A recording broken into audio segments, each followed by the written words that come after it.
63세 박순자 씨는 어느 날 휴대폰 연락처를 정리하다가 충격적인 사실을 발견했습니다. 400명이 넘는 연락처 중에서 정말 편하게 전화할 수 있는 사람은 단 4명 뿐이었습니다.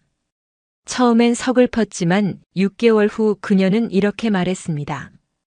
이제야 진짜 내 인생이 시작된 것 같아요.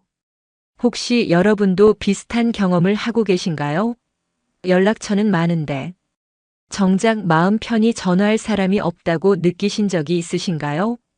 그렇다면 이 이야기는 바로 당신을 위한 것입니다. 지금 구독과 좋아요, 알람 설정을 하시고 20분만 집중하시면 여러분의 노후는 이미 행복해지시는 겁니다. 자, 이야기 시작합니다. 오늘 우리는 나이가 들수록 친구가 줄어드는 것이 문제가 아니라 오히려 인생의 새로운 기회라는 놀라운 진실을 함께 발견해 보겠습니다. 먼저 놀라운 통계 하나를 말씀드리겠습니다. 보건복지부가 발표한 고령사회 보고서에 따르면 60세 이상 한국인 10명 중 7명이 친구가 현저히 줄었다고 응답했습니다. 그중 절반 이상은 혼자 보내는 시간이 늘었다고 말했죠. 하지만 놀랍게도 그들 중 상당수는 이제 혼자가 더 편하다고 대답했습니다. 이것은 어떻게 된 일일까요? 68세 이동수 씨의 이야기를 들어보겠습니다. 그는 은퇴 후 매주 금요일마다 함께 골프를 치던 친구들과 자연스럽게 멀어졌습니다. 한 친구는 지방으로 이사를 갔고 또 다른 친구는 뇌경색으로 요양병원에 계시게 되었죠. 처음엔 섭섭했지만 지금은 이렇게 말합니다. 억지로 만나는 것보다 혼자 화분에 물 주며 지내는 시간이 훨씬 평안해요. 한편 65세 정명자 씨는 자녀들이 모두 독립하고 남편과 단둘이 지내다가 배우자마저 먼저 세상을 떠난 후 완전히 혼자가 되었습니다. 처음 1년은 견디기 힘들었지만 지금은 매일 아침 산책하고 도서관에서 봉사활동을 하며 저녁엔 수채화를 그리는 자신만의 리듬을 찾았다고 합니다. 이제는 누구에게 눈치 보지 않고 제가 원하는 대로 살 수 있어요. 이런 변화는 사실 매우 자연스러운 현상입니다. 심리학에서는 이를 사회 정서적 선택 이론이라고 부릅니다. 스탠포드 대학의 로라 카르스텐센 교수가 제시한 이 이론에 따르면 인간은 나이가 들수록 시간이 한정되어 있음을 인식하게 되고 그 결과 정서적으로 의미 있는 관계만을 선택하게 된다고 합니다. 간단히 말해 많은 사람보다는 깊이 있는 관계를 추구하게 되는 것이죠. 젊을 때는 새로운 정보를 얻고 인맥을 넓히는 것이 중요했다면 나이가 들수록 감정적 만족과 의미를 주는 관계에 집중하게 됩니다. 이것은 후퇴가 아니라 성숙의 과정입니다. 하지만 우리 사회는 여전히 혼자 있는 것을 부정적으로 바라봅니다. 혼자 있으면 우울해진다. 사람은 사회적 동물이니까 함께 있어야 한다는 말들을 자주 듣습니다. 그런데 정말 그럴까요? 외로움과 고독은 전혀 다른 개념입니다. 외로움은 타인에게 의존하려는 마음에서 비롯되는 결핍의 감정입니다. 반면 고독은 스스로 선택한 혼자만의 시간을 충실하게 보내는 것입니다. 외로움은 누군가가 나를 채워줘야 한다는 생각에서 나오지만 고독은 나 혼자서도 충분히 행복할 수 있다는 깨달음에서 출발합니다. 이제 혼자 있는 시간이 우리에게 주는 놀라운 5가지 선물을 살펴보겠습니다. 첫 번째는 감정의 자유입니다. 66세 김태진 씨는 오랫동안 친구들과의 모임에서 자신의 감정을 억누르며 살았다고 합니다. 골프 자랑, 자식 직장 얘기가 나올 때마다 저는 늘 조용히 고개만 끄덕였어요. 제 마음속 이야기는 꺼낼 수 없었거든요. 하지만 혼자 보내는 시간이 늘어나면서 그는 자신의 감정을 있는 그대로 느끼고 표현할 수 있게 되었습니다. 슬플 때는 슬퍼하고 기쁠 때는 웃고 불안할 때는 그 불안함을 인정하는 것. 이것이 바로 감정의 자유입니다. 누군가에게 설명하거나 포장할 필요 없이 순수한 내 감정과 마주하는 시간, 그 속에서 우리는 진정한 자신을 만날 수 있습니다. 두 번째 선물은 과거 기억의 치유력입니다. 72세 이재만 할머니는 혼자 TV를 보다가 문득 오래전 아버지의 모습이 떠올랐다고 합니다. 퇴근길에 말없이 제 손에 붕어빵을 쥐어주시던 아버지의 따뜻한 손길이 생생하게 느껴졌어요. 혼자 있는 시간이 길어지면 이상하게도 따뜻했던 기억들이 먼저 떠오릅니다. 이는 심리학적으로도 설명되는 현상으로 자극이 줄어들수록 우리 뇌는 안정감을 주는 기억을 우선적으로 찾아낸다고 합니다. 이런 기억들은 현재의 외로움을 달래주고 삶을 다시 살아갈 힘을 주는 소중한 자산이 됩니다. 세 번째는 자신만의 루틴 개발입니다. 68세 최용수 씨는 혼자 살게 된 후 매일 아침 7시에 일어나 따뜻한 물을 마시고 10분간 스트레칭을 한 후 화분에 물을 주는 루틴을 만들었습니다. 누가 시킨 것도 아니고 누가 보는 것도 아니지만 이 루틴이 제 하루를 의미 있게 만들어줘요. 규칙적인 습관은 뇌의 예측 가능성을 높이고 심리적 안정감을 제공합니다.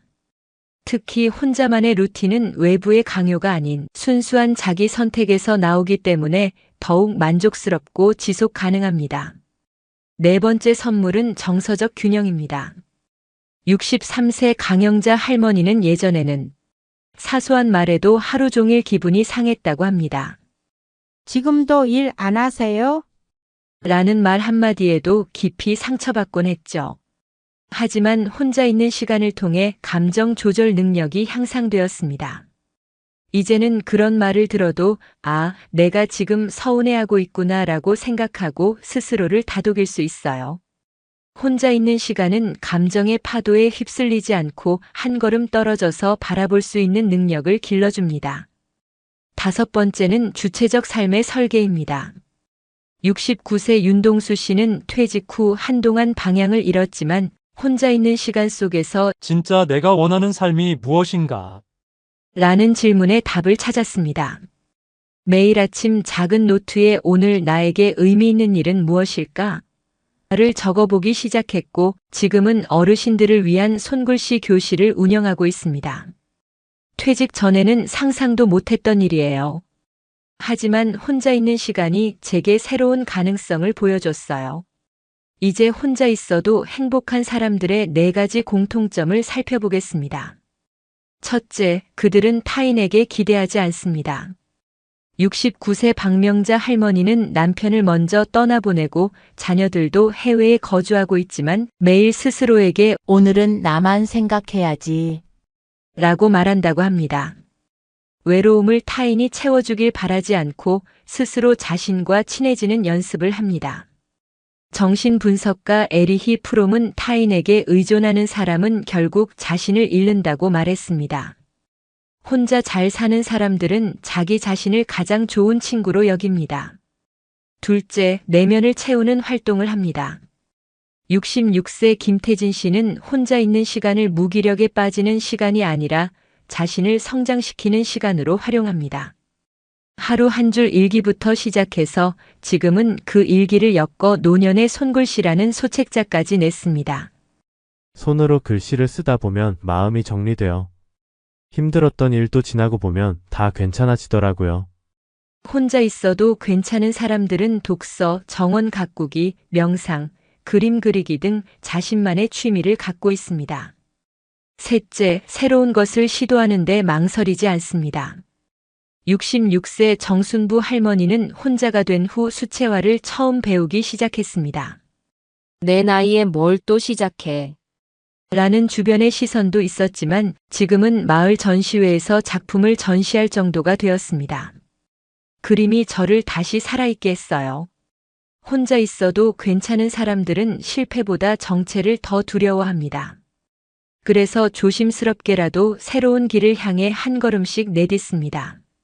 넷째, 모두에게 사랑받을 필요가 없다는 것을 압니다. 72세 이기호 씨는 아내를 먼저 떠나보낸 후 매일 새벽 일기를 쓰며 고독 속에서도 의미를 찾는 삶을 살고 있습니다. 그의 일기를 구독하는 사람이 3,000명이 넘지만 그는 여전히 조용한 자신만의 시간을 가장 소중히 여깁니다. 철학자 알랭 드 보통은 성숙한 사람은 인정받고자 하는 충동에서 벗어날 줄 안다고 말했습니다. 혼자 잘 지내는 사람들은 타인의 평가에 휘둘리지 않고 자신의 속도와 방식대로 살아갑니다. 이제 구체적인 실천 방법들을 알아보겠습니다. 첫 번째는 자연 속 걷기입니다. 72세 김민옥 할머니는 불면증과 우울감으로 힘들어 하다가 매일 새벽 아파트 근처 공원을 걷기 시작했습니다. 나무도 계절마다 표정이 바뀌고 새소리도 매일 달라요. 사람 목소리는 없어도 자연과 대화하는 기분이에요.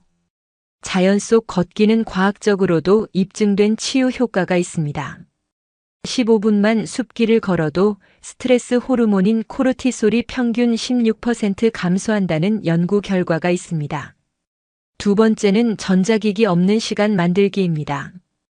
68세 박도현 씨는 스마트폰을 손에서 놓지 못해 혼자 있는 시간이 지루하고 불안했다고 합니다. 하지만 휴대폰 없이 30분만 걷는 실험을 해본 후 변화를 느꼈습니다. 바람 소리, 신발이 땅에 닿는 소리, 사람들의 인사 소리가 들려왔어요. 이게 진짜 세상이었구나 싶었죠. 그는 이제 스마트폰 없는 산책을 하루 재부팅이라고 부릅니다. 세 번째는 미뤄둔 취미 시작하기입니다. 전업주부로 40년을 산 70세 정혜순 할머니는 젊을 때 꿈꿨던 미술을 다시 시작했습니다. 문화센터 수채화 클래스를 신청한 순간 심장이 뛰는 것을 느꼈다고 합니다. 붓을 잡은 첫날 눈물이 났어요. 이게 나였구나 싶었어요. 혼자 있는 시간은 오래 묻어둔 꿈들을 다시 꺼내볼 수 있는 기회입니다. 네 번째는 하루 루틴 만들기입니다. 65세 오재훈 씨는 매일 아침 공원 벤치에 앉아 작은 노트에 해보고 싶은 것들을 적어봅니다. 신기하게도 혼자 가만히 있으면 머릿속이 더 바빠져요.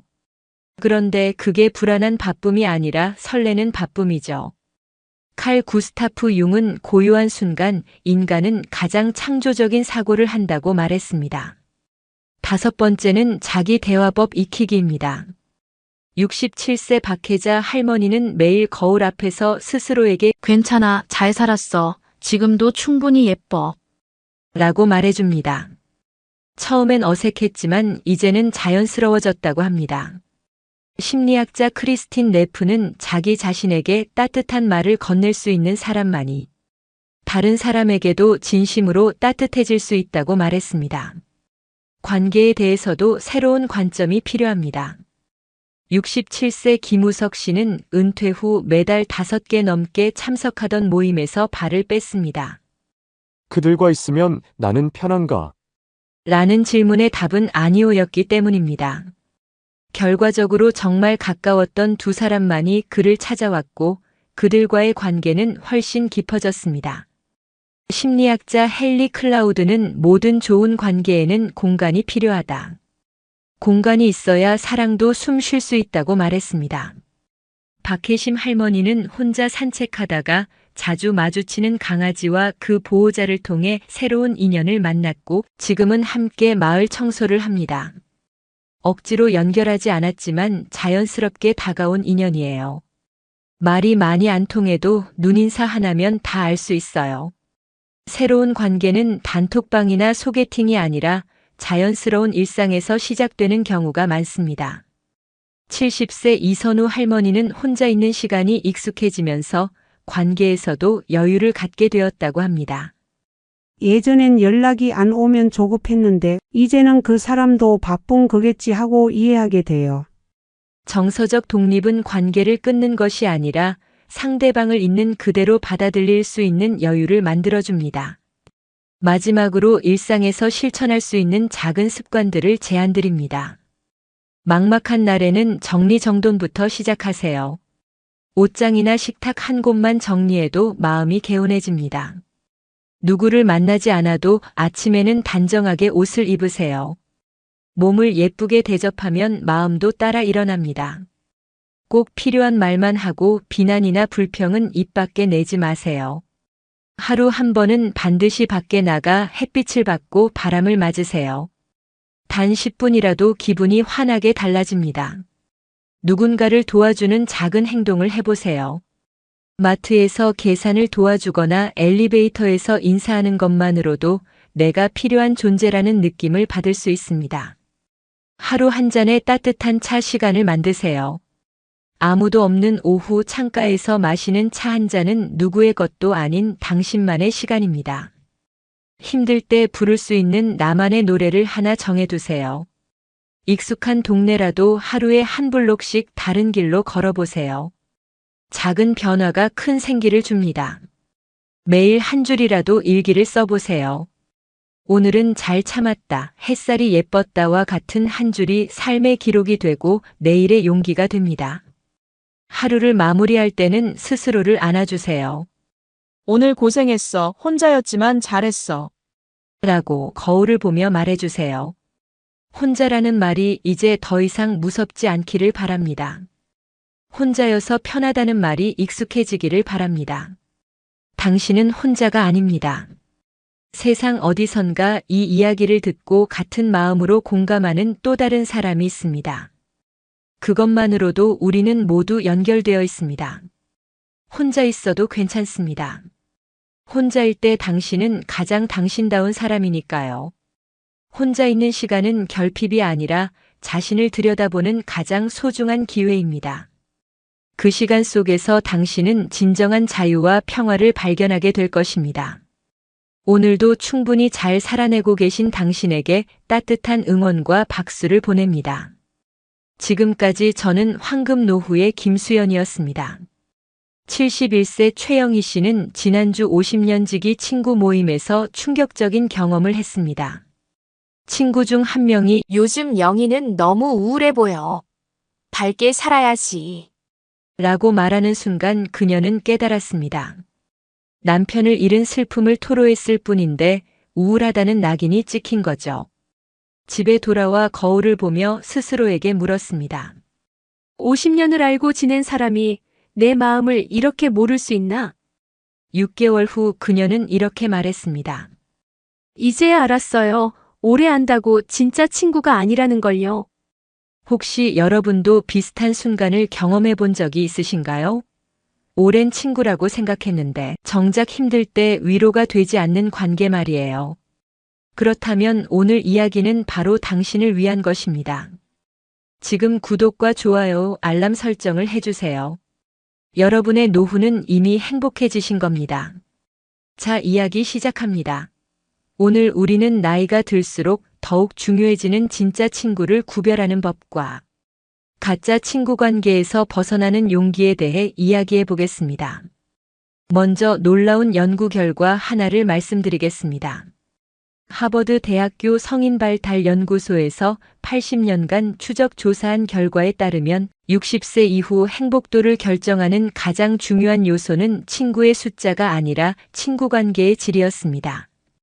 특히 진정성 있는 관계 세계에서 5개를 유지하는 사람들이 20개 이상의 표면적 관계를 유지하는 사람들보다 삶의 만족도가 47% 높게 나타났죠.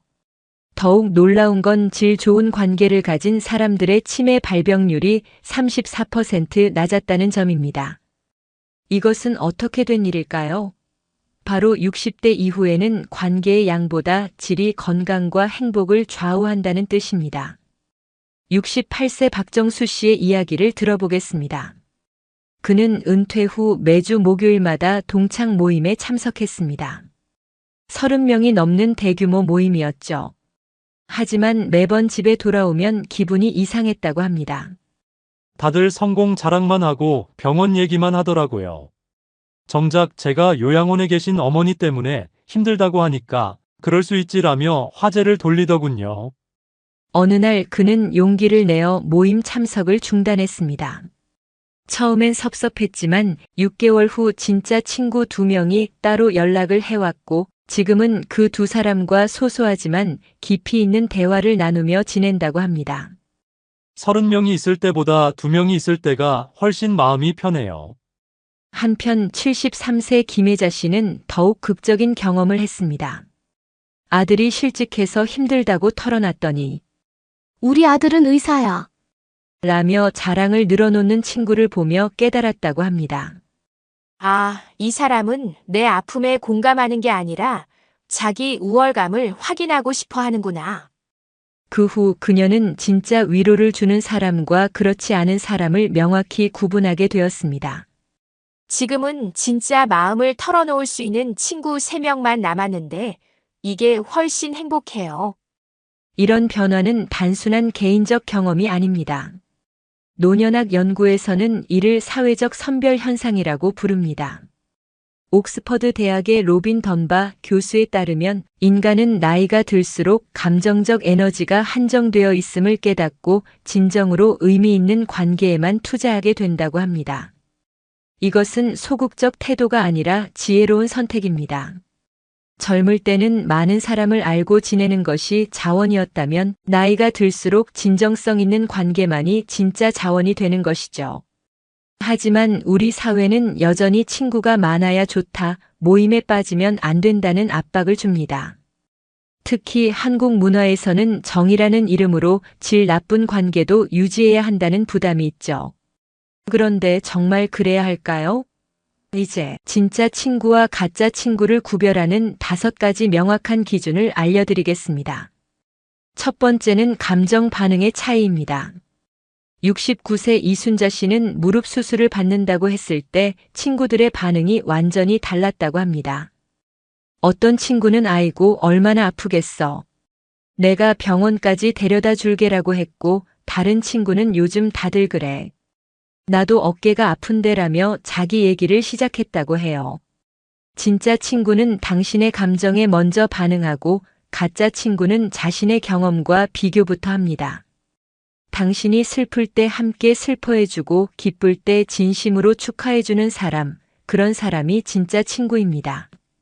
심리학자 칼 로저스는 진정한 공감은 상대방의 감정을 자신의 것처럼 느끼는 것이라고 정의했습니다. 두 번째는 시간 투자의 질입니다.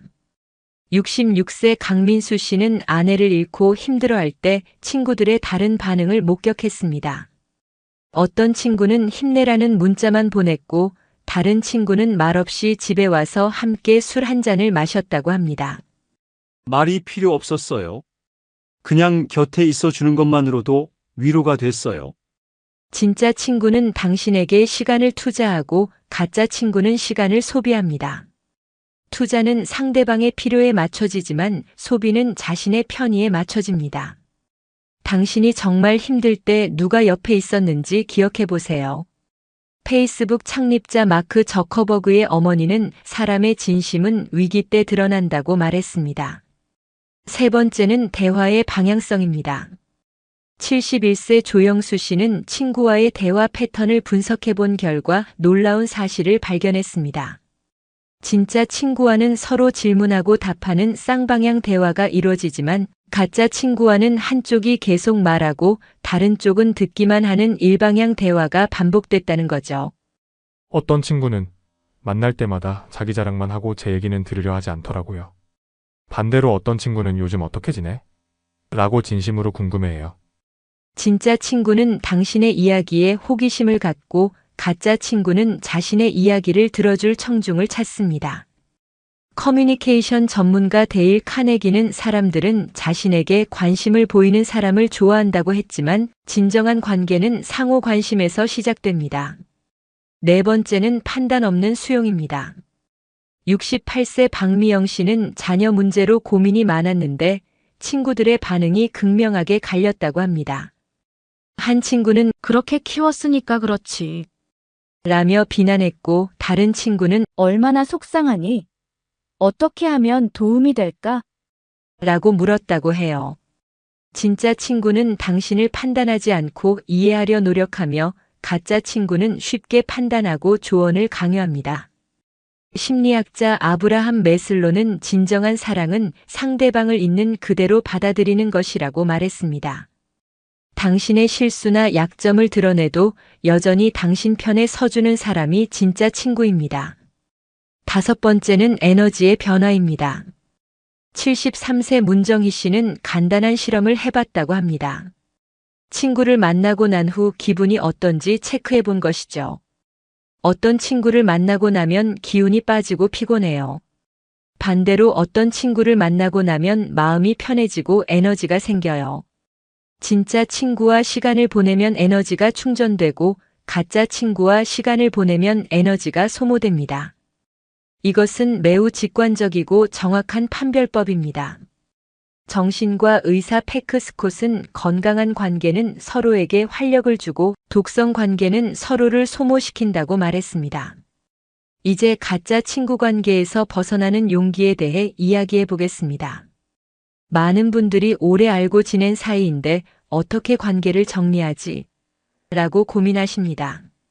하지만 관계를 정리한다는 것이 반드시 극적인 단절을 의미하는 것은 아닙니다. 67세 김태윤 씨는 점진적 거리두기 방법을 사용했습니다. 매주 참석하던 모임을 격주로 그 다음엔 월 1회로 줄여나갔다고 해요. 갑자기 안 나가면 서로 불편하니까 천천히 거리를 뒀어요. 지금은 1년에 한두 번 정도만 만나는데 오히려 만날 때마다 반가워요. 관계학 전문가 존 고트만은 모든 관계가 같은 수준일 필요는 없다고 말했습니다. 친밀한 관계, 일반적 관계, 형식적 관계로 나누어 관리하는 것이 현명합니다. 70세 이명숙 씨는 더 직접적인 방법을 택했습니다.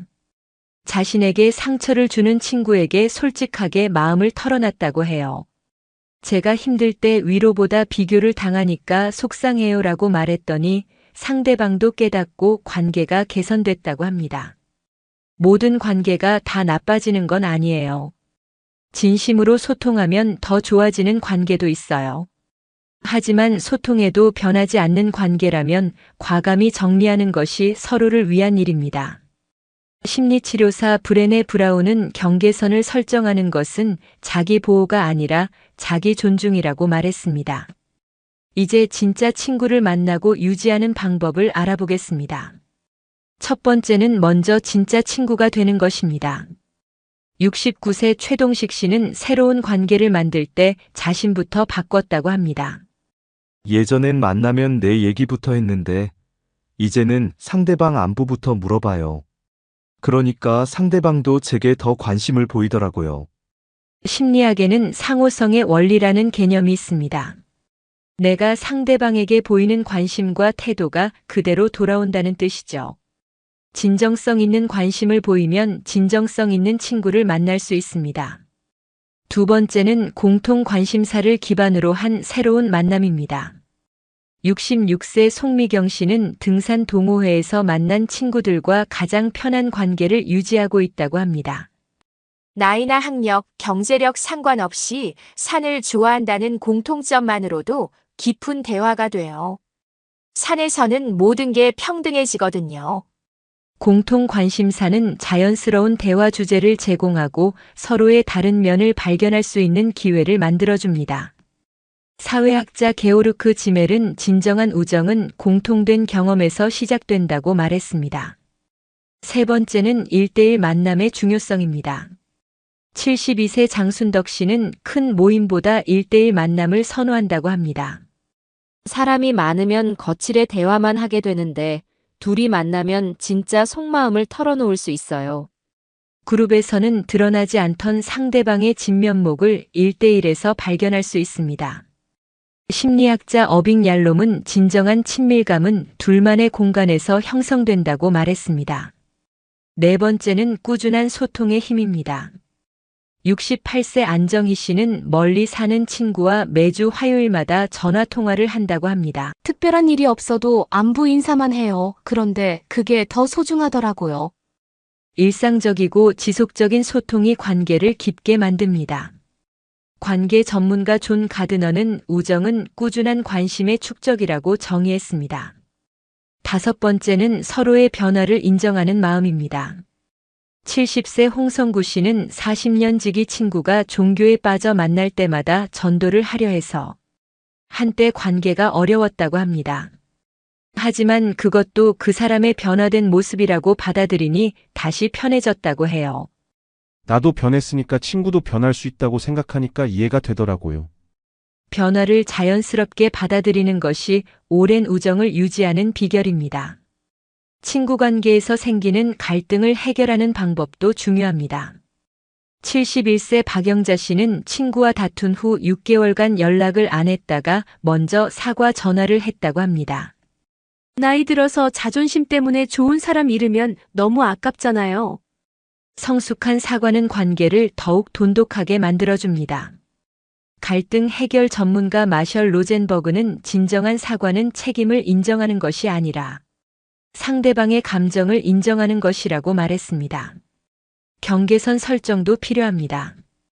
69세 정광수 씨는 친구가 자주 돈을 빌려달라고 해서 고민이었는데 솔직하게 친구로서는 도와주고 싶지만 경제적으로 어려워서 안 된다고 말했다고 합니다. 처음엔 서운해했지만 나중에 이해해 주더라고요. 오히려 더 편한 관계가 됐어요. 명확한 경계선은 관계를 보호하는 안전장치입니다. 새로운 친구를 만드는 것이 어렵다고 생각하시는 분들을 위한 실용적인 조언도 드리겠습니다. 첫 번째는 동네 커뮤니티 활용입니다. 67세 김영수 씨는 아파트 관리 사무소에서 운영하는 탁구 모임에 참여해서 좋은 친구들을 만났다고 합니다. 멀리 갈 필요도 없고 부담도 없어요. 가까운 곳에 생각보다 좋은 사람들이 많더라고요. 지역 도서관, 복지관, 문화센터 등에서 운영하는 프로그램들을 활용해 보세요. 두 번째는 봉사활동 참여입니다. 73세 이현주 씨는 무료 급식소에서 봉사하며 만난 동료들과 깊은 우정을 쌓았다고 합니다. 힘든 일을 함께 하니까 더 끈끈해져요. 서로 돕는 마음이 같아서 그런지 이해도 잘 되고요. 같은 목적을 위해 함께 노력하는 과정에서 자연스럽게 형성되는 관계는 매우 견고합니다. 세 번째는 취미 활동을 통한 만남입니다. 65세 조명희 씨는 수채화 클래스에서 만난 동기들과 지금도 매월 전시회를 관람한다고 합니다. 같은 것을 배우니까 공통 화제도 많고 서로 격려도 하게 되더라고요. 배움의 과정에서 만나는 사람들은 성장과 발전이라는 공통된 목표를 가지고 있어서 긍정적인 에너지를 나눌 수 있습니다. 네 번째는 온라인 모임의 활용입니다.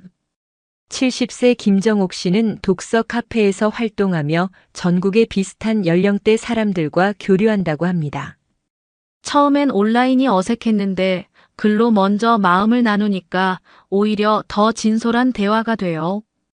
온라인 공간에서 시작된 관계가 오프라인으로 이어지는 경우도 많습니다. 하지만 가장 중요한 것은 내 자신과의 관계입니다. 68세 서명자 씨는 이렇게 말합니다. 친구를 찾기 전에 나 자신과 친해져야 해요. 내가 나를 좋아해야 다른 사람도 나를 좋아하거든요. 자기 자신과 편안한 관계를 맺는 것이 모든 인간관계의 출발점입니다. 심리학자 에릭 에릭스는 자아 정체성이 확립된 사람만이 진정한 친밀감을 형성할 수 있다고 말했습니다. 마지막으로 일상에서 실천할 수 있는 관계 관리법을 제안드립니다. 정기적인 안부 인사를 습관화하세요. 특별한 날이 아니어도 요즘 어떻게 지내세요? 라는 간단한 메시지가 관계를 유지시켜줍니다. 상대방의 관심사를 기억하고 물어보세요. 지난번에 말씀하신 손자 피아노 발표회는 어떻게 됐어요? 처럼 세심한 관심이 마음을 움직입니다. 감사의 마음을 표현하세요. 덕분에 즐거웠어요. 위로가 많이 됐어요.처럼 구체적인 감사를 전하면 관계가 더욱 깊어집니다. 상대방의 의견을 존중하세요. 나와 다른 생각을 가져도 그런 관점도 있네요. 라고 인정하는 자세가 필요합니다. 적당한 거리를 유지하세요.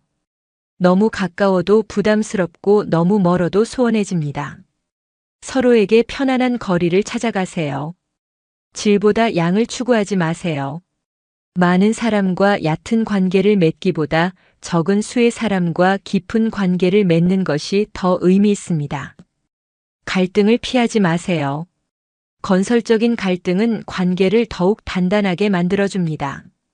서로의 프라이버시를 존중하세요. 친해도 지켜야 할 선이 있다는 것을 잊지 마세요. 60세가 넘으면 친구 관계에 너무 애쓰지 마세요. 하지만 포기하라는 뜻은 아닙니다. 더 현명하게, 더 선별적으로, 더 진정성 있게 관계를 맺으라는 뜻입니다. 가짜 친구 100명보다 진짜 친구 1명이 더 소중합니다. 당신을 있는 그대로 받아주고 힘들 때 진심으로 위로해주고 기쁠 때 함께 기뻐해주는 사람이 바로 진짜 친구입니다. 그런 사람을 만나기 위해서는 먼저 당신 자신이 그런 친구가 되어야 합니다. 오늘부터 관계의 양이 아닌 질에 집중해 보세요. 에너지를 빼앗아가는 관계는 과감히 정리하고 에너지를 충전해주는 관계는 더욱 소중히 여기세요. 나이가 들수록 시간은 더욱 소중해집니다. 그 소중한 시간을 진짜 가치 있는 사람들과 함께 보내시기 바랍니다. 당신은 좋은 친구를 가질 자격이 충분합니다. 당신도 누군가에게 소중한 친구가 될 수 있습니다. 진정한 우정은 나이가 들수록 더욱 깊어지고 의미 있어집니다. 오늘도 진짜 관계를 위해 노력하시는 당신에게 따뜻한 박수를 보냅니다. 지금까지 저는 황금 노후의 김수연이었습니다. 행복한 하루 되세요. 미영 씨 또 전화했어요. 이번엔 뭐냐면요. 김정숙 씨는 전화기를 들고 한숨을 내쉬었습니다.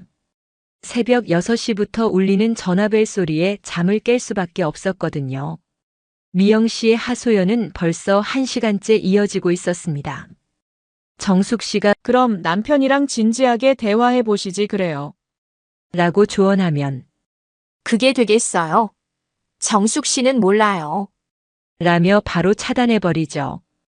그러면서도 다음날 또 전화를 걸어 똑같은 이야기를 반복합니다. 정숙 씨는 미영 씨와 20년 넘게 알고 지낸 사이라 차마 전화를 끊을 수도 없고 만날 때마다 온통 부정적인 이야기만 들어야 하니 집에 돌아오면 기진맥진했습니다. 그런데 6개월 후 정숙 씨를 다시 만났을 때의 모습은 놀랍도록 달라져 있었습니다. 요즘 정말 편해졌어요.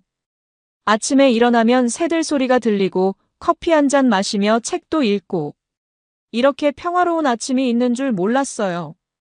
대체 정숙 씨에게 무슨 일이 일어난 걸까요?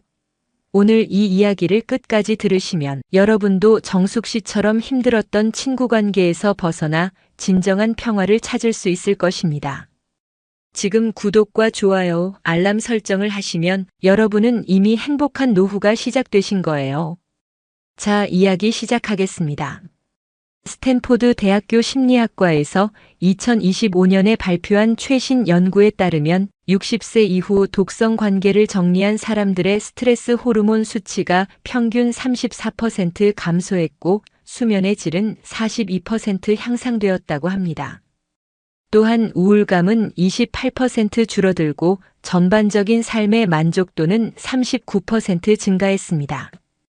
이는 단순히 친구가 줄어든 것이 아니라 에너지를 소모시키는 관계를 걷어낸 결과입니다. 아리스토텔레스가 말했죠. 친구는 하나의 영혼이 두 개의 몸에 거하는 것이다. 하지만 반대로 독성 관계는 하나의 몸에서 영혼을 빼앗아가는 것과 같습니다. 그렇다면 60세 이후 꼭 피해야 할 독성 인간들은 어떤 유형일까요? 첫 번째는 에너지 뱀파이어형입니다. 이들의 특징을 자세히 살펴보겠습니다. 만날 때마다 부정적인 이야기만 늘어놓습니다. 아이고, 무릎이 아파 죽겠어. 요즘 물가가 너무 올라서 살 수가 없어. 자식들은 연락도 안 하고. 이런 이야기가 3시간 내내 계속됩니다. 그런데 정작 해결책을 제시하면 그게 그렇게 쉬우면 내가 벌써 했겠어. 넌 내 사정을 잘 몰라서 그래. 이렇게 모든 조언을 차단해버립니다. 하버드 의대 정신과에서 연구한 결과 이런 부정적 대화에 2시간 이상 노출되면 코티솔 수치가 40%까지 증가한다고 합니다. 실제로 서울 양재에 사는 65세 박영희 씨의 사례를 보면 30년 지기 친구가 매일 전화해서 온갖 불평불만을 쏟아놓는 바람에 불면증과 소화불량에 시달렸다고 합니다. 이런 친구를 만나고 나면 왜 이렇게 기운이 빠질까요? 감정은 전염성이 강하기 때문입니다. 미러 뉴런이라는 뇌세포가 상대방의 감정 상태를 그대로 복사해서 내 뇌에 저장합니다. 부정적인 사람과 오래 있으면 나도 모르게 부정적인 사고방식에 물들게 됩니다. 두 번째 유형은 경쟁 중독형입니다. 이들은 모든 대화를 경쟁으로 만듭니다. 우리 아들은 대기업에 다녀. 우리 딸은 의사와 결혼했어. 우리는 강남 아파트로 이사했어. 당신이 좋은 소식을 말하면 더 큰 소식으로 덮어버립니다. 심지어 병원 이야기까지 경쟁거리로 만들죠. 나는 당뇨에 고혈압까지 있어. 너보다 훨씬 심해. 이런 식으로요. 대구의 한 경로당에서 실제로 있었던 일입니다. 한 할머니가 손자가 전교 1등 했다고 자랑하자 다른 할머니가 우리 손자는 영어 말하기 대회에서 1등 했는데 뭐. 라고 맞받아쳤습니다. 그 결과 경로당 분위기가 완전히 경직되고 두 할머니는 서로 말을 안 하게 되었죠. UC 버클리 대학의 2025년 연구에 따르면 만성적인 경쟁 관계에 노출된 노인들의 혈압이 평균 15mm 높게 나타났습니다. 경쟁은 스트레스 호르몬인 코티솔을 지속적으로 분비시켜 심혈관 질환의 위험을 높입니다. 공자가 이런 말을 했습니다. 진정한 어른은 조화를 이루되 무조건 따라가지는 않지만 속 좁은 사람은 겉으로만 똑같이 행동하면서 속마음은 화합하지 못한다는 뜻입니다. 세 번째는 가십 중독형입니다. 이들의 주된 관심사는 타인의 사생활을 캐고 퍼뜨리는 것입니다. 박 씨네 아들이 회사에서 잘렸다더라. 최 씨 남편이 바람 피운다더라. 김 씨네는 돈이 없어서 집을 팔려고 한다더라. 이런 이야기에 빠져서 몇 시간씩 보내는 사람들입니다. 문제는 이들이 당신에 대해서도 똑같이 이야기하고 다닌다는 것입니다. 부산 해운대의 한 아파트 단지에서 실제로 일어난 일입니다. 한 할머니가 다른 집 사정을 지어내서 퍼뜨렸는데 나중에 사실이 아닌 것으로 밝혀져서 큰 문제가 되었습니다. 피해를 당한 가족은 스트레스로 병원에 입원하기까지 했죠. 예일대학교 사회심리학과의 최근 연구에서는 가십을 즐기는 사람들, 주변의 친구들이 평균적으로 더 높은 불안감과 우울감을 보인다고 발표했습니다. 가십은 신뢰를 파괴하고 공동체를 분열시키는 독과 같습니다. 탈무드에 이런 이야기가 있습니다. 남의 험담을 하는 것은 세 사람을 죽이는 것과 같다. 말하는 사람, 듣는 사람, 그리고 말의 대상이 되는 사람을. 가십이 얼마나 해로운지를 잘 보여주는 말입니다. 네 번째 유형은 무료 서비스 요구형입니다. 이들은 당신의 도움을 당연하게 받아들이고 감사 표현은커녕 더 큰 부탁을 계속 요구합니다. 병원 갈 때 차 좀 태워줘. 김장할 때 와서 도와줘. 애들 봐줄 수 있어? 처음엔 가끔 부탁하는 것 같더니 나중엔 당신이 해주는 게 당연한 것처럼 행동합니다. 반대로 당신이 도움을 요청하면 요즘 바빠서 몸이 안 좋아서라며 거절하죠. 인천의 한 아파트에서 실제로 있었던 사례입니다. 한 할머니가 이웃 할머니에게 계속 심부름을 부탁했는데 5년 동안 단 한 번도 보답하지 않았습니다. 도와준 할머니가 무릎 수술을 받게 되자 오히려 이제 누가 나를 도와주시? 라고 불평했다고 합니다. 스탠포드 대학의 호혜성 연구에 따르면 일방적인 관계는 도움을 주는 쪽의 자존감을 지속적으로 떨어뜨리고 우울감을 증가시킨다고 합니다. 건강한 관계는 주고받음의 균형이 맞아야 합니다.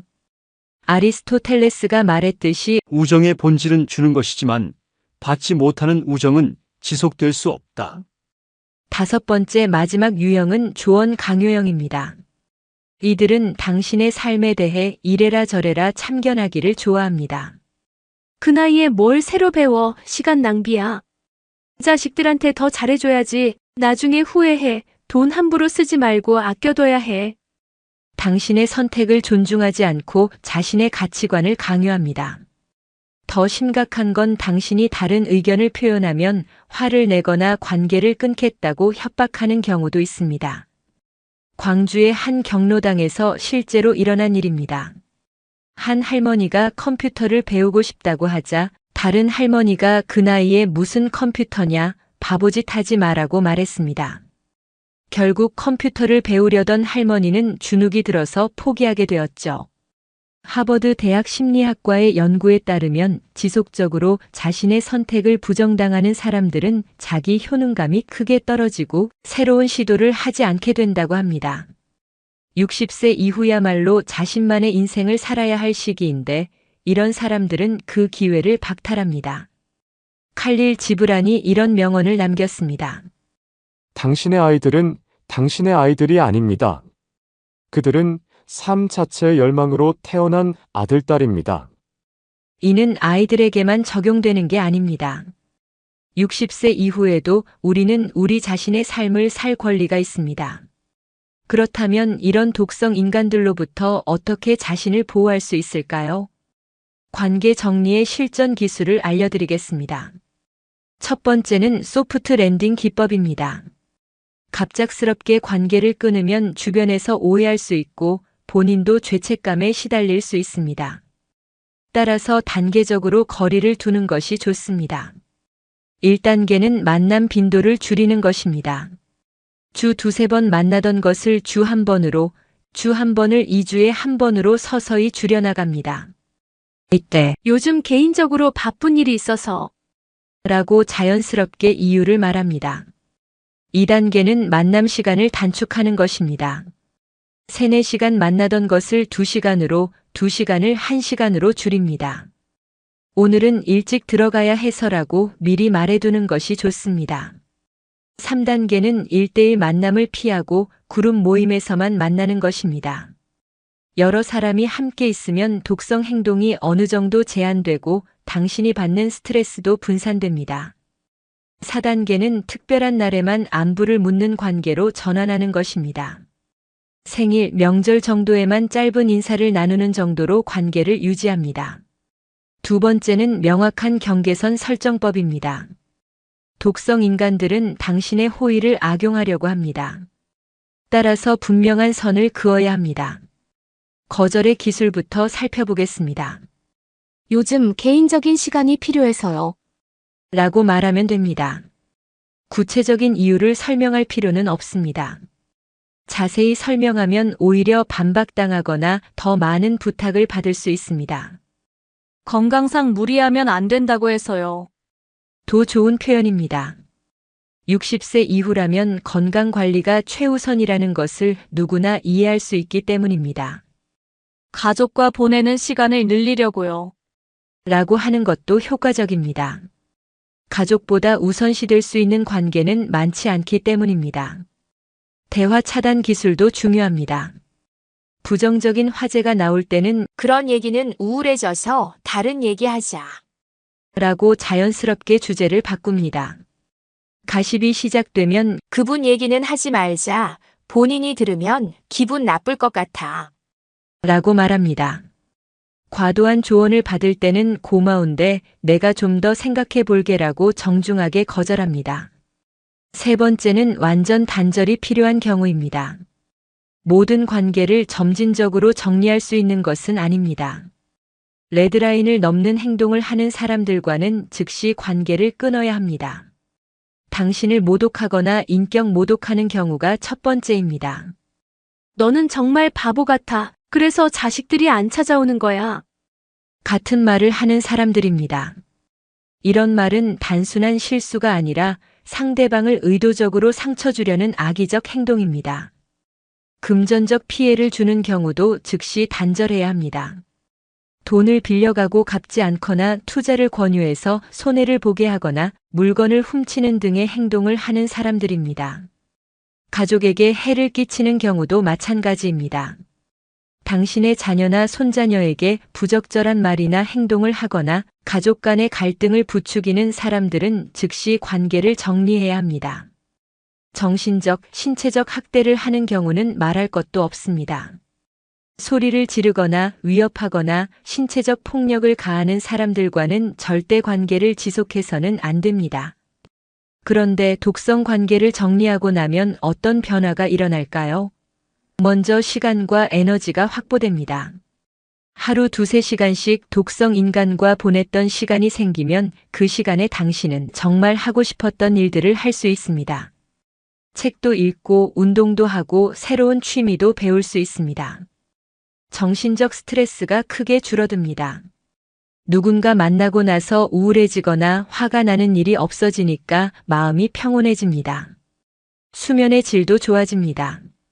스트레스가 줄어들면 자연스럽게 잠도 잘 오고 깊게 잘 수 있습니다. 자존감이 회복됩니다. 계속 비교당하고 비판받고 무시당하던 상황에서 벗어나니까 본래의 자신감을 되찾을 수 있습니다. 진짜 친구들과 더 깊은 관계를 맺을 수 있습니다. 독성 관계에 쏟던 에너지를 정말 소중한 사람들에게 집중할 수 있게 됩니다.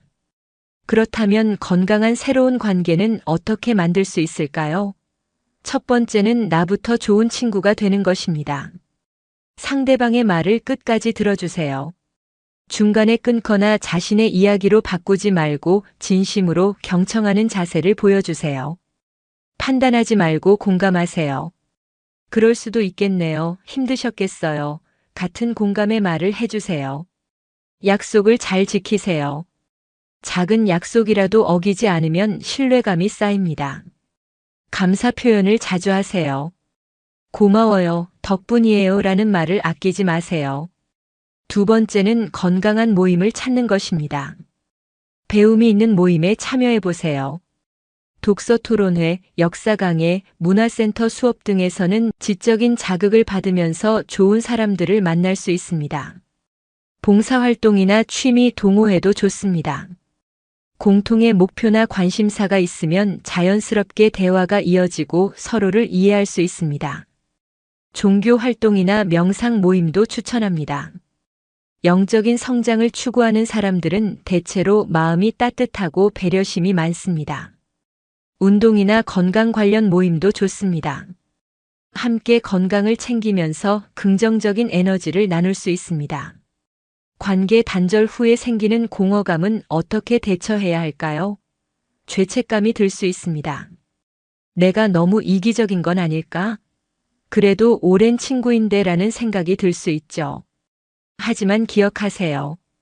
상대방이 나쁜 사람이 아니라 나와 맞지 않을 뿐입니다. 내 에너지를 소중히 여기는 것은 당연한 권리입니다. 건강한 경계선은 나와 상대방 모두를 보호하는 것입니다. 빈자리를 어떻게 채울지도 고민이 될 수 있습니다. 나 자신과의 관계부터 강화해 보세요. 혼자 있는 시간을 즐기고 내가 진짜 좋아하는 것이 무엇인지 찾아보세요. 진짜 친구들과 더 깊은 관계를 만들어 보세요. 양보다는 질적으로 깊고 의미 있는 관계에 투자하세요. 새로운 취미나 관심사를 개발해 보세요. 그동안 하고 싶었지만 시간이 없어서 못했던 일들을 시작해 보세요. 가족과의 시간을 늘려보세요. 자녀, 손자, 손녀들과 더 많은 시간을 보내면서 가족 간의 유대감을 강화하세요. 마지막으로 처음에 말씀드린 김정숙 씨의 이야기로 돌아가 보겠습니다. 정숙 씨는 어떻게 변화할 수 있었을까요? 6개월 전 정숙 씨는 용기를 내서 미영 씨에게 이렇게 말했습니다. 미영 씨, 우리 사이에 솔직히 말해도 될까요? 요즘 제가 좀 힘들어서요.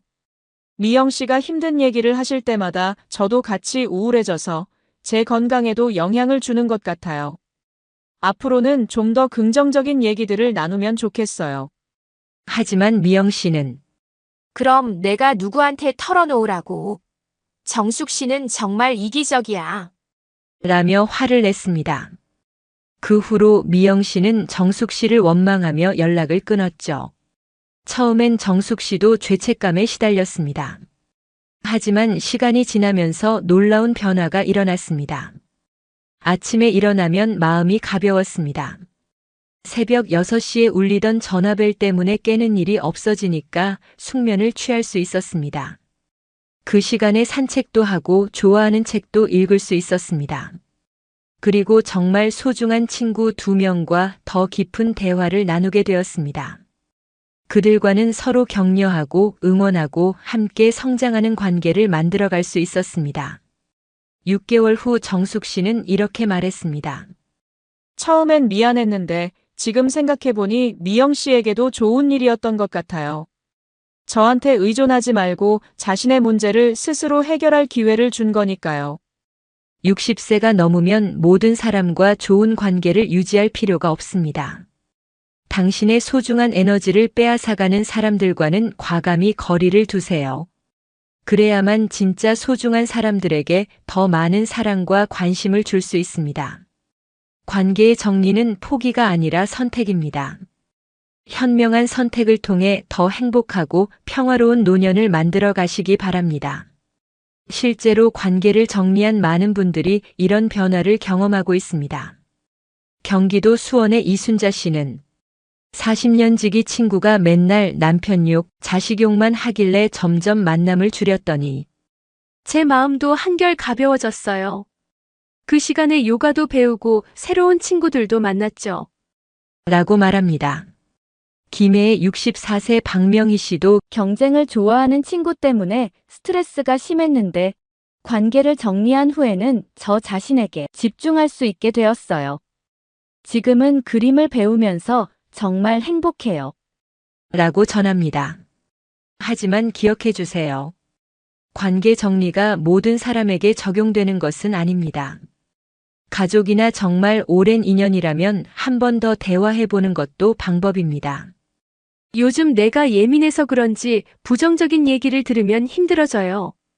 우리 좀 더 즐거운 얘기 나누면 안 될까요? 라고 솔직하게 마음을 털어놓아 보세요. 상대방이 진짜 친구라면 당신의 마음을 이해하고 변화하려고 노력할 것입니다. 그래도 변하지 않는다면 그때 관계를 정리하는 것도 늦지 않습니다. 또한 새로운 관계를 만들 때는 조급해하지 마세요. 좋은 관계는 하루아침에 만들어지지 않습니다. 천천히 자연스럽게 진정성을 가지고 다가가세요. 상대방의 관심사에 귀 기울이고 작은 배려를 보여주고 약속을 지키는 것부터 시작하세요. 그러면 분명히 당신을 진심으로 소중히 여기는 사람들을 만날 수 있을 것입니다. 마더 테레사가 이런 명언을 남겼습니다. 우리는 위대한 일을 할 수 없다. 단지 작은 일들을 큰 사랑으로 할 수 있을 뿐이다. 인간관계도 마찬가지입니다. 거창한 관계가 아니라 진심이 담긴 작은 관심과 배려가 쌓여서 진짜 우정이 됩니다. 60세 이후의 인생은 양이 아닌 질의 시간입니다. 에너지를 낭비하지 말고 정말 소중한 관계에 투자하세요. 독성 관계를 정리하는 것이 처음엔 어려울 수 있습니다. 오랜 습관을 바꾸는 것은 언제나 힘든 일이니까요. 하지만 용기를 내어 첫걸음을 내디뎌 보세요. 한 달만 실천해봐도 확실한 변화를 느낄 수 있을 것입니다. 아침에 일어날 때의 기분부터 달라집니다. 무거운 마음 대신 가벼운 마음으로 하루를 시작할 수 있습니다. 누군가를 만나고 나서 후회하거나 스트레스 받는 일이 줄어듭니다. 대신 만나고 나면 기분이 좋아지고 에너지가 충전되는 사람들과 더 많은 시간을 보낼 수 있습니다. 60대 이후의 인생은 인생의 완성 단계입니다. 이제까지 쌓아온 경험과 지혜를 바탕으로 정말 의미 있는 관계만을 선별해서 깊이 있게 갖고 나가는 시기입니다. 에너지 뱀파이어형, 경쟁 중독형, 가십 중독형, 무료 서비스 요구형, 조언 강요형. 이런 사람들에게 더 이상 당신의 소중한 시간과 에너지를 낭비하지 마세요. 대신 당신을 있는 그대로 받아들이고 진심으로 아껴주고 함께 성장할 수 있는 사람들과 깊은 우정을 나누세요. 공자가 말했습니다. 벗이 먼 곳에서 찾아오니 또한 즐겁지 아니한가. 진짜 친구는 멀리 있어도 만나고 싶고 만나면 마음이 즐거워지는 사람입니다. 반대로 가까이 있어도 만나기 싫고 만나고 나면 기운이 빠지는 사람은 진짜 친구가 아닙니다. 이제 여러분도 알 수 있을 것입니다. 누가 진짜 친구이고 누구와 거리를 둬야 하는지 말입니다. 오늘 이 영상이 여러분의 인생의 작은 변화의 시작이 되기를 바랍니다. 독성 관계로 고생하고 계신 분들이라면 더 이상 혼자 끙끙 앓지 마시고 용기를 내어보세요. 여러분의 평화롭고 행복한 노년을 위해서는 때로는 단호한 선택이 필요합니다. 오늘 영상이 마음에 드셨다면 구독과 좋아요, 알림 설정 부탁드리고 오늘도 행복한 하루 되세요. 지금까지 황금노후였습니다. 희진 씨는 올해 64세입니다. 작년에 남편을 떠나보내고 혼자 살게 된 지 이제 1년이 넘었습니다. 처음엔 정말 막막했어요. 40년 넘게 함께 살던 사람이 갑자기 없어지니 집안이 너무 조용하고 말 상대도 없고 뭘 해야 할지 모르겠더라고요. 그래서 예전 직장 동료들이나 동네 친구들에게 자주 연락을 했습니다. 만나서 밥도 먹고 수다도 떨고 그랬어요. 그런데 이상하게도 시간이 지날수록 그런 만남들이 점점 부담스러워지기 시작했습니다. 희진 씨가 처음 이상함을 느낀 건 예전 직장 동료 박선영 씨와의 만남에서였습니다. 선영 씨는 희진 씨보다 3살 어린 61세로 아직 남편도 건강하고 자식들도 잘 되어서 늘 활기차고 밝은 분이었어요. 둘이 카페에서 만나 이야기를 나누는데 선영 씨가 계속 자신의 자랑 이야기만 하는 겁니다. 큰아들이 승진했다는 이야기, 며느리가 얼마나 효녀인지, 손주가 영어를 얼마나 잘하는지. 희진 씨는 듣고만 있다가 남편 이야기를 조금 꺼냈는데 선영 씨가 갑자기 시계를 보더니 나 집에 가야겠다. 남편이 저녁 준비해달라고 할 시간이야라며 자리를 뜨는 거였습니다. 희진 씨는 그날 집에 돌아와서 생각했어요. 이 사람은 내가 힘들어하는 이야기는 듣기 싫어하는구나. 그냥 자신의 이야기를 들어줄 사람이 필요해서 나를 만나는 거구나. 두 번째로 깨달음을 준 사건은 이웃집 최순희 씨와의 일이었습니다. 순희 씨는 72세로 희진 씨와 같은 아파트 단지에 살고 있었어요. 남편이 일찍 돌아가셔서 혼자 사는 지 10년이 넘었다고 했습니다. 희진 씨는 순희 씨가 자신의 상황을 이해해 줄 거라고 생각했어요. 그래서 자주 만나서 이야기를 나누곤 했죠. 그런데 순희 씨는 만날 때마다 불평과 푸념만 늘어놓는 겁니다. 자식들이 안 찾아온다. 몸이 아픈데 아무도 돌봐주지 않는다. 세상이 왜 이렇게 각박해졌는지 모르겠다. 희진 씨는 처음엔 공감하며 들어줬는데 매번 똑같은 이야기의 반복이었어요. 게다가 순희 씨는 희진 씨의 이야기는 별로 관심이 없어 보였습니다. 희진 씨가 뭔가 이야기를 시작하면 그런데 말이야라며 또 자신의 푸념으로 화제를 돌려버리곤 했죠. 세 번째 사건은 희진 씨에게 결정적이었습니다. 고등학교 동창인 이명자 씨와의 만남이었어요. 이명자 씨는 66세로 아직 남편이 살아계시고 자식들도 모두 잘 되어서 경제적으로 여유가 있는 분이었습니다. 둘이 백화점에서 만나 쇼핑을 하게 되었는데 이명자 씨가 몇십만 원짜리 가방을 별 생각 없이 사는 걸 보고 희진 씨는 위축되기 시작했어요. 자신은 남편 사망 후 경제적으로 빠듯해져서 웬만한 건 다 아껴 쓰고 있는데 말이죠. 그런데 더 충격적이었던 건 명자 씨의 다음 말이었습니다. 희진아, 너도 이제 혼자 사니까 돈 관리 잘해야 해. 나중에 자식들한테 짐 되지 말고. 그 말을 듣는 순간 희진 씨는 깨달았어요. 이 사람은 나를 불쌍하다고 생각하는구나. 동정하는 마음으로 만나고 있었구나. 그날 밤 희진 씨는 깊은 생각에 빠졌습니다. 과연 내가 이런 만남들을 계속해야 할까? 이 사람들이 정말 내 친구일까? 그리고 문득 깨달았어요. 예전에 이 사람들과 만날 때는 왜 이렇게 불편하지 않았을까? 그 이유를 곰곰 생각해 보니 예전에는 서로 비슷한 상황이었기 때문이었습니다. 모두 남편이 있고 자식들 키우느라 바쁘고 비슷한 고민들을 하고 있었으니까 대화가 통했던 거죠. 하지만 지금은 달라졌습니다. 희진 씨만 혼자가 되었고 다른 사람들은 여전히 예전 생활을 이어가고 있으니까 더 이상 공통분모가 없는 거였어요. 그 후로 희진 씨는 조금씩 사람들과의 만남을 줄이기 시작했습니다. 처음에는 정말 외로웠어요. 하루 종일 말 한마디 안 하고 지나가는 날도 있었고 누군가와 이야기하고 싶어서 마트 계산원한테도 괜히 말을 걸어보곤 했습니다. 하지만 점점 혼자 있는 시간에 적응해 가면서 새로운 것들을 발견하기 시작했어요. 가장 먼저 시작한 건 독서였습니다. 젊었을 때는 바빠서 제대로 책을 읽을 시간이 없었는데 이제는 하루에 몇 시간씩 책을 읽을 수 있게 되었어요. 처음엔 가벼운 소설부터 시작했는데 점점 철학책이나 에세이도 읽게 되면서 생각하는 시간이 늘어났습니다. 그러면서 깨달은 게 있어요. 책을 읽고 혼자 생각하는 시간이 누군가와 수다 떠는 시간보다 훨씬 더 의미 있고 풍요롭다는 걸. 두 번째로 시작한 건 걷기였습니다. 매일 아침 6시에 일어나서 근처 공원을 1시간씩 걷기 시작했어요.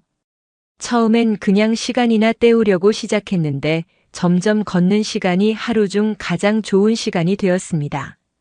새벽 공원의 공기, 계절마다 바뀌는 나무들, 규칙적으로 운동하는 다른 어르신들의 모습을 보면서 묘한 위안을 느꼈어요. 아무와도 이야기하지 않아도 되고 아무에게도 신경 쓰지 않아도 되는 온전히 나만의 시간이었거든요. 세 번째는 요리였습니다. 남편이 살아있을 때는 늘 남편 입맛에 맞춰서 요리했는데 이제는 정말 내가 먹고 싶은 것만 해먹을 수 있게 되었어요. 일주일에 2번 정도는 새로운 요리에 도전해보기도 하고 예전에 남편이 싫어해서 못 해먹던 음식들도 마음껏 해먹을 수 있게 되었습니다. 혼자 해먹는 밥이 이렇게 맛있을 줄 몰랐어요. 그러면서 희진 씨는 중요한 깨달음을 얻었습니다. 외로움과 고독은 다르다는 것을요. 외로움은 누군가가 필요하다는 결핍감에서 오는 감정이지만 고독은 혼자 있는 시간을 온전히 즐기는 상태라는 걸 알게 된 거예요. 희진 씨는 이제 고독을 즐길 줄 아는 사람이 되었습니다. 물론 처음부터 쉬웠던 건 아니에요. 남편이 돌아가시고 나서 첫 6개월은 정말 힘들었습니다. 밤마다 울기도 하고 남편 생각에 잠 못 이루는 날도 많았고 세상에 혼자 남겨진 것 같은 기분에 우울해지기도 했어요. 그럴 때마다 자식들이 걱정해서 자주 찾아왔는데 그것도 부담스럽더라고요. 자식들은 나름 엄마를 위한다고 하는 건데 희진 씨 입장에서는 그들의 관심조차 피곤하게 느껴질 때가 있었어요. 특히 큰딸 은주가 자꾸 엄마 혼자 있지 말고 사람들이랑 어울려요. 동호회라도 들어가시든지라고 말할 때마다 희진 씨는 답답했습니다. 혼자 있는 게 좋은데 왜 자꾸 사람들과 어울리라고 하는지 이해할 수 없었거든요. 은주는 엄마가 우울해질까봐 걱정하는 마음이었지만 희진 씨에게는 그런 걱정 자체가 부담이었어요. 그러던 어느 날 희진 씨는 자신의 변화를 확실하게 느꼈습니다. 예전 직장 동료들이 송년회를 한다며 연락이 왔는데 전혀 가고 싶지 않은 거예요. 예전 같으면 반가워하며 참석했을 텐데 이제는 그런 자리가 귀찮고 피곤하게 느껴졌습니다. 가봤자 다들 자신의 자랑만 하거나 남 흉이나 보고 올 게 뻔하니까요. 희진 씨는 정중하게 거절했습니다. 요즘 몸이 좀 안 좋아서 집에서 쉬려고 해요. 그 후로 희진 씨는 확실히 깨달았어요. 나이가 들수록 친구가 줄어드는 건 자연스러운 일이고 굳이 억지로 관계를 유지할 필요가 없다는 걸. 오히려 혼자 있는 시간이 훨씬 더 평안하고 의미 있다는 걸 말이죠. 또 다른 사례는 강미경 씨입니다. 미경 씨는 71세, 5년 전 남편과 사별했고 지금은 혼자 살고 있어요. 처음에는 정말 힘들었다고 해요. 40년 넘게 함께 살던 사람이 없어지니까 모든 게 낯설고 무서웠대요. 그래서 종교 모임에도 나가고 경로당에도 나가고 동네 부녀회 활동도 열심히 했어요. 사람들과 함께 있으면 외롭지 않을 거라고 생각했거든요. 하지만 시간이 지나면서 미경 씨는 깨달았어요. 사람들과 함께 있어도 외로울 수 있다는 걸. 오히려 맞지 않는 사람들과 억지로 어울리는 게 혼자 있는 것보다 더 외롭고 힘들다는 걸 알게 된 거죠. 특히 경로당에서 만난 어떤 할머니는 늘 다른 사람들 험담만 하고 종교 모임에서 만난 사람들은 자신만 옳다는 식으로 이야기해서 오히려 스트레스만 받았어요. 그래서 미경 씨는 모든 모임을 그만두고 혼자만의 시간을 갖기 시작했습니다. 그리고 평생 해보고 싶었던 그림을 배우기 시작했어요. 문화센터 수채화 강의를 들으면서 새로운 취미를 발견한 거죠. 그림을 그리는 시간은 정말 몰입도가 높아서 몇 시간이 지나도 지루하지 않았어요. 게다가 실력이 늘어가면서 느끼는 성취감도 컸고요. 이렇게 두 분의 이야기를 통해 알 수 있는 건 나이가 들수록 친구가 줄어드는 건 자연스러운 현상이라는 겁니다. 그리고 그 이유는 명확해요. 첫 번째 이유는 환경 변화입니다. 젊었을 때는 모두 비슷한 상황에서 살았어요. 직장 다니고 결혼하고 아이 키우고. 그러다 보니 공통된 관심사와 고민이 있었죠. 하지만 나이가 들면서 각자의 상황이 달라집니다. 누구는 아직 남편이 있고, 누구는 혼자가 되고, 누구는 경제적으로 여유롭고, 누구는 빠듯하고. 이렇게 환경이 달라지면 자연스럽게 대화할 거리도 줄어들고 서로 이해하기 어려워집니다. 두 번째 이유는 시간의 유한성을 깨닫기 때문입니다. 50세가 넘어가면 누구나 느끼는 게 있어요. 내 인생이 무한하지 않다는 것. 그러면 자연스럽게 인간관계에도 선별적이 됩니다. 정말 의미 있는 관계가 아니라면 굳이 시간과 에너지를 투자하지 않게 되는 거죠. 젊었을 때는 그냥 재미로 만나던 사람들도 이제는 만나고 나서 뭔가 헛된 시간을 보낸 것 같다는 생각이 들면 자연스럽게 거리를 두게 됩니다. 세 번째 이유는 가치관의 명확화입니다. 나이가 들수록 자신이 정말 중요하게 생각하는 가치가 무엇인지 명확해집니다. 예전에는 남들과 비슷하게 살려고 노력했다면 이제는 정말 내가 원하는 삶이 무엇인지 알게 되는 거죠. 그러다 보니 자신의 가치관과 맞지 않는 사람들과는 자연스럽게 멀어지게 됩니다. 네 번째 이유는 체력의 한계입니다. 젊었을 때는 매일 사람들과 만나고 어울려도 힘들지 않았지만 나이가 들면 그런 사회적 활동 자체가 피곤해집니다. 사람들과 만나서 대화하고 감정을 맞춰가는 것도 에너지가 많이 드는 일이거든요. 그래서 자연스럽게 꼭 필요한 만남만 하고 나머지는 혼자 있는 시간을 선호하게 됩니다. 다섯 번째 이유는 관심사의 변화입니다. 젊었을 때는 주로 다른 사람들에 대한 관심이 많았어요. 누가 결혼했다, 누가 승진했다, 누구네 아이가 어떻다는 식으로. 하지만 나이가 들수록 그런 것들에 대한 관심이 줄어들고 오히려 자신의 내면이나 정신적인 성장에 더 관심을 갖게 됩니다. 그러다 보니 다른 사람들과의 대화에서 재미를 느끼지 못하게 되는 거죠. 하지만 여기서 중요한 건 이런 변화가 결코 나쁜 것이 아니라는 겁니다. 오히려 자연스럽고 건강한 변화예요. 희진 씨는 이렇게 말합니다. 처음엔 친구들이 줄어드는 게 섭섭하고 외로웠는데 지금은 오히려 감사해요. 억지로 맞춰가며 만나는 것보다 혼자 있는 게 훨씬 편하고 행복하거든요. 그렇다면 혼자서도 잘 지내는 사람들은 어떤 특징이 있을까요? 첫 번째 특징은 타인에게 의존하지 않는다는 것입니다. 혼자서도 잘 지내는 사람들은 누군가 옆에 있어야 마음이 편해지는 의존적인 성향이 없어요. 자신의 감정이나 기분을 다른 사람에게 맡기지 않고 스스로 조절할 줄 알죠. 희진 씨의 경우도 그래요. 처음엔 외로워서 자식들에게 자주 연락했는데 점점 그런 필요성을 느끼지 않게 되었어요. 자신의 기분이나 외로움을 스스로 다룰 수 있게 된 거죠. 두 번째 특징은 자신의 내면을 채우는 활동을 한다는 것입니다. 단순히 시간을 때우는 게 아니라 정말 의미 있고 발전적인 활동을 해요. 희진 씨는 독서와 걷기, 요리를 통해 자신의 내면을 풍요롭게 만들어갔고, 미경 씨는 그림을 통해 새로운 자신을 발견했고요. 이런 활동들은 단순히 시간을 보내는 것이 아니라 자신을 성장시키는 시간이 되는 거예요. 세 번째 특징은 새로운 도전을 두려워하지 않는다는 것입니다. 혼자 있는 시간이 많아지면서 오히려 새로운 것에 대한 도전 정신이 생겨요. 다른 사람들의 시선을 신경 쓰지 않아도 되니까 정말 자신이 하고 싶었던 일들을 시작할 수 있게 되는 거죠. 미경 씨의 경우 71세에 처음 그림을 배우기 시작했는데 주변에서는 이 나이에 뭘 배워서 어쩌려고 라는 시선도 있었어요.